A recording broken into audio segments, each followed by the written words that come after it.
Avant de plonger dans cette histoire incroyable, pensez à vous abonner à la chaîne et à activer la cloche. Ici, chaque récit a quelque chose à dire, et vous ne voudrez pas en manquer un seul. La nuit tombait sur la ville de Chicago, enveloppant les rues d'un voile de silence et de néons tremblotants. À l'hôpital Saint-Marie, le service de pédiatrie battait encore son rythme incessant. Les bips réguliers des moniteurs cardiaques et le murmure des ventilateurs créaient une mélodie mécanique presque rassurante pour ceux qui y travaillaient depuis des années. Parmi le personnel, Angela Thompson, une infirmière noire de 32 ans, terminait sa garde de nuit. Ses yeux fatigués reflétaient la lumière blanche des couloirs, mais son visage gardait la douceur et la bienveillance qui lui avaient valu la confiance des parents et de ses collègues. Ce soir-là, elle était responsable de la surveillance d'un bébé prématuré, Liam Carter, né 2 mois avant terme, fragile et dépendant des soins intensifs. Angela connaissait chaque petit geste nécessaire pour maintenir sa vie, ajuster les respirateurs, vérifier les perfusions, consoler le bébé lorsqu'il pleurait. Elle l'avait vu lutter, respirer avec peine, et chaque souffle était pour elle une victoire. Mais dans ce monde où la vie pouvait basculer en une seconde, un incident allait transformer son existence en cauchemar. Alors qu'Angela préparait une injection pour stabiliser la tension du bébé, un code rouge retentit dans l'unité. Le cœur de Liam s'arrêta soudainement. Les médecins accoururent, les alarmes hurlèrent. Malgré tous les efforts, le bébé ne survécut pas. Quelques minutes suffirent pour que l'angoisse devienne suspicion. Le directeur de l'hôpital fit appel à la police. Angela fut interrogée longuement, chaque question semblant sous-entendre qu'elle était responsable. Les médias ne tardèrent pas à rapporter l'événement, infirmière accusée du meurtre d'un bébé. Son nom, autrefois synonyme de compassion, était désormais associé à un crime atroce. Angela ne comprenait pas comment tout avait pu basculer. Chaque détail de ce drame lui revenait en mémoire, les perfusions mal calibrées, les alarmes ignorées par les machines, la surcharge de travail, et la fragilité extrême du bébé. Mais personne ne semblait vouloir entendre cette vérité. Ce qui semblait être une tragédie médicale allait bientôt se transformer en procès public, où la vie d'Angela serait suspendue au jugement d'inconnu. Et pourtant, au fond d'elle, une lueur persistait, celle de l'innocence et de la vérité, prête à surgir au moment où personne ne l'attendrait. Les sirènes hurlantes résonnaient dans le quartier tranquille de Lincoln Park. Angela Thompson, encore sous le choc de la mort du bébé, se tenait devant sa porte, les mains tremblantes. La police frappait avec insistance. Avant même qu'elle ait pu comprendre, des agents en uniforme entraient, l'informant froidement qu'elle était arrêtée pour le meurtre de Liam Carter. Ses voisins, effarés, observaient la scène, l'infirmière souriante, toujours prête à aider, emmenée menottée comme une criminelle. Les caméras de télévision avaient déjà capté chaque instant. Dans les jours suivants, les gros titres étaient implacables. Chicago, l'infirmière tueuse de bébés choquait l'Amérique. Au tribunal, l'atmosphère était glaciale. La salle d'audience était bondée, saturée de journalistes et de spectateurs impatients de voir justice rendue. Angela entra, vêtue d'un tailleur sombre, les yeux baissés. Ses pas résonnaient sur le parquet poli, chaque écho semblant souligner l'injustice qui se préparait. L'accusation était sévère et implacable.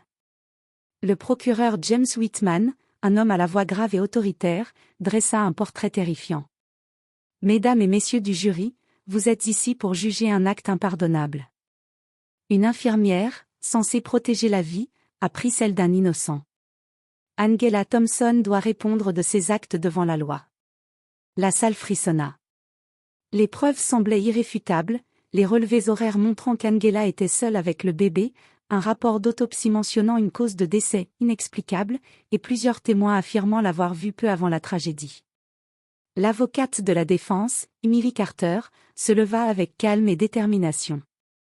Elle connaissait Angela depuis des années et refusait de croire à sa culpabilité.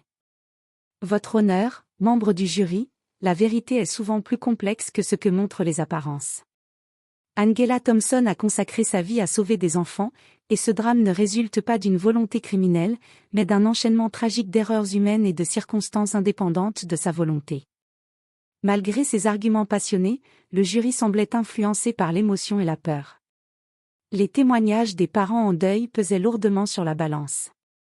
La tension monta pendant des semaines, chaque audience renforçant l'idée que la sentence serait lourde. Finalement, le verdict tomba. Angela, le regard droit et impassible, entendit les mots qui allaient changer sa vie. Nous, le jury, déclarons l'accusé coupable de meurtre au premier degré. Condamnation à perpétuité. Les murmures parcoururent la salle, et les journalistes s'empressèrent de retranscrire la sentence pour les journaux et les chaînes d'information. Angela fut escortée hors du tribunal, mais au fond d'elle, une petite flamme brûlait encore, la vérité n'était pas perdue. Les portes métalliques de la prison de Cook County se refermèrent derrière Angela avec un fracas qui résonna comme un glas. L'odeur âcre de désinfectant et de ciment humide envahit ses narines. Ici, chaque pas, chaque bruit, semblait amplifier la solitude et l'injustice qu'elle ressentait. Angela fut conduite dans sa cellule, un espace étroit, aux murs gris et ternes, avec un lit dur et une petite fenêtre grillagée laissant passer un filet de lumière blafarde. Les autres détenus l'observaient avec curiosité, murmurant à voix basse. Parmi elles, certaines lui lançaient des regards méfiants, d'autres semblaient simplement intriguées par la fameuse infirmière qui a tué un bébé. Les premiers jours furent un tourbillon de désespoir. Le monde extérieur semblait à des années-lumière. Chaque son, chaque cri venant des autres cellules, lui rappelait qu'elle était désormais prisonnière d'un système qui ne croyait pas à sa version des faits. Pourtant, Angela refusait de céder à la colère ou au désespoir complet. Chaque nuit, elle se remémorait les gestes qu'elle avait accomplis pour sauver des vies, chaque sourire d'enfant qu'elle avait aidé à rassurer. Ces souvenirs étaient sa seule encre dans cette tempête de solitude. Un jour, une visite apporta une lueur d'espoir, Emily Carter, son avocate, venait la voir. Emily tenait dans ses mains un dossier épais, rempli de rapports et de notes. « Angela, je n'ai jamais cru à votre culpabilité. J'ai découvert des erreurs dans l'autopsie et dans les relevés de l'hôpital. Nous allons prouver que ce décès est une tragédie accidentelle, pas un crime. » Angela sentit un souffle d'espoir. Pour la première fois depuis son arrestation, elle sentit qu'une issue était possible. Emily lui expliqua les incohérences qu'elle avait trouvées, les machines mal calibrées, le dosage de médicaments contestables, et la maladie rare du bébé qui avait pu provoquer la mort. Malgré ce mince espoir, la prison restait un lieu de défi quotidien. Les autres détenues, parfois hostiles, parfois indifférentes, obligeaient Angela à renforcer sa résilience.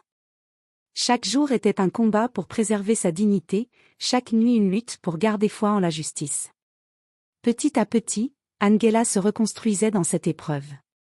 Elle écrivait dans son journal, relisait les preuves qu'Emily lui apportait, et commençait à préparer, silencieusement, le moment où elle prendrait la parole pour révéler la vérité au tribunal. La flamme de sa détermination, fragile mais persistante, commençait à grandir. Angela savait que la route serait longue et semée d'embûches, mais elle n'avait pas encore dit son dernier mot. Le tribunal de Cook County était à nouveau bondé. Les journalistes remplissaient chaque siège disponible, leurs caméras braquées sur la porte par laquelle Angela allait entrer. Des familles en deuil, des voisins curieux, des collègues de l'hôpital, tous étaient là pour voir l'infirmière autrefois respectée, maintenant accusée de l'irréparable. Angela entra, vêtue d'un tailleur noir sobre. Son regard, calme et déterminé, balayait la salle. Il y avait de l'appréhension, mais surtout une force intérieure que personne ne pouvait ignorer. Les murmures s'éteignirent lorsque le juge, honorable Margaret Lawson, demanda si l'accusé souhaitait prendre la parole avant le verdict final. Angela se leva lentement. Chaque pas semblait résonner dans le silence de la salle.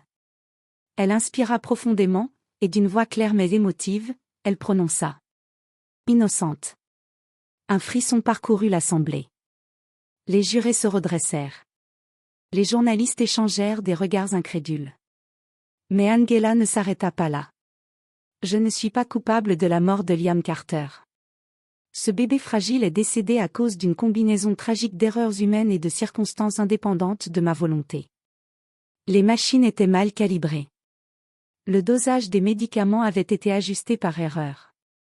Et Liam avait une condition médicale rare, non détectée, qui a causé son arrêt cardiaque. Ce n'était pas un meurtre, c'était une tragédie. » Elle fit une pause, laissant ses mots se répandre dans la salle comme une vague. « J'ai consacré ma vie à sauver des enfants. Chaque souffle que j'ai aidé à maintenir, chaque sourire que j'ai apaisé, tout cela ne peut être effacé par une seule nuit de malchance. Je demande au tribunal de voir la vérité. Je demande que justice soit rendue, non pas par la peur ou la colère, mais par la vérité. Le silence qui suivit était presque insoutenable. Les jurés murmuraient entre eux, certains prenant frénétiquement des notes. Le juge Lawson fixa Angela, les yeux pleins d'attention, consciente que chaque mot résonnait profondément. Emily Carter, l'avocate, sentit son cœur battre plus fort. Elle avait collecté toutes les preuves, mais la force et l'honnêteté de cette déclaration apportaient une dimension humaine et irréfutable que les documents seuls ne pouvaient transmettre. Après plusieurs minutes de délibération tendue, le juge frappa de son marteau. La salle retint son souffle. Puis elle annonça. Après avoir examiné l'ensemble des preuves et entendu la déclaration de l'accusé, le tribunal reconnaît Angela Thompson innocente. Elle est libre de toute accusation. Un murmure stupéfait parcourut la salle. Certains journalistes pleuraient, des familles applaudissaient timidement, et Angela, les larmes aux yeux, sentit le poids de l'injustice enfin levé. Sa voix, sa dignité et sa vérité avaient triomphé là où tout semblait perdu. Les portes de la prison s'ouvrirent enfin pour Angela Thompson. Le soleil de Chicago tombait sur le bitume, éclatant et chaud, comme un symbole de renouveau. Chaque pas qu'elle faisait hors de la prison semblait effacer les ombres des mois de solitude et de peur. Emily Carter l'attendait dehors, un sourire radieux sur le visage. Elle tendit les bras et Angela s'y laissa tomber, sanglotant après des mois de tension et de répression. « Tu es libre, Angela. » La vérité a enfin été entendue. La nouvelle se répandit rapidement, les journaux, les chaînes de télévision et les réseaux sociaux relayèrent l'histoire d'une infirmière injustement condamnée, dont le courage et la vérité avaient triomphé. Angela devint un symbole, non seulement de résilience, mais de justice retrouvée. De retour à l'hôpital Saint-Marie, le personnel l'accueillit avec des applaudissements et des larmes. Ses collègues, certains sceptiques au départ, étaient maintenant remplis de respect et d'admiration. Les parents des enfants qu'elle avait aidés vinrent la remercier, et même ceux qui avaient douté d'elle se rendirent compte de l'injustice qu'elle avait subie. Angela reprit son rôle d'infirmière avec une énergie renouvelée. Chaque geste auprès des bébés qu'elle soignait portait désormais la profondeur d'une personne qui avait vu la vie et la mort de très près, et qui comprenait la valeur de chaque souffle, de chaque sourire. Mais plus que tout, Angela avait retrouvé sa dignité. La peur et la honte avaient été remplacées par la force et la compassion. Elle consacra également du temps à parler dans des conférences et des programmes de sensibilisation, partageant son expérience pour montrer l'importance de la justice, de la vigilance et de la vérité. À chaque instant, elle se souvenait de ce dernier mot prononcé au tribunal. Innocente. Un mot qui avait changé sa vie, libéré son nom, et ouvert la voie à sa rédemption. Angela Thompson n'était plus seulement une infirmière. Elle était devenue un symbole vivant que même face aux accusations les plus terribles, la vérité et le courage pouvaient triompher.